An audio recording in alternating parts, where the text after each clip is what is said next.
কসম ভাই, আমার লাইফে আমার দাদা মারা গেছে, আমার নানা মারা গেছে, কিন্তু আমি কখনো কাঁদিনি। হ্যাঁ, কষ্ট পাইছি, কিন্তু লাইফে একটা ছেলের জন্য আমি বাচ্চার মতো কান্না করছি, তবুও তাকে আমি লাইফে ফিরে পাইনি।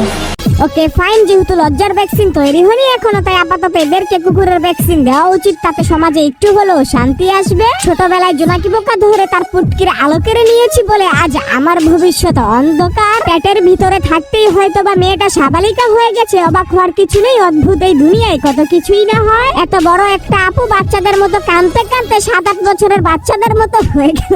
সিরিয়াসলি এগুলো তাদের দোষ কেমনে দিবেন ভাই? এগুলো হচ্ছে তাদের পরিবারের দোষ। কারণ এই বয়সে আমরা ন্যাংটা হইয়া টায়ার চালাইতাম, আরো কত কিছুই না করতাম। বাট এই বয়সে তাদের ফ্যামিলি তাদের হাতে তুলে দিয়েছে স্মার্টফোন। এখন তারা ঘোড়ার ঘাস কাটলো নাকি গরুর ঘাস কাটলো তাতে তাদের কিছু যায় আসে না।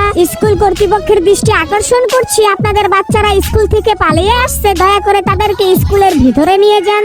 ধন্যবাদ।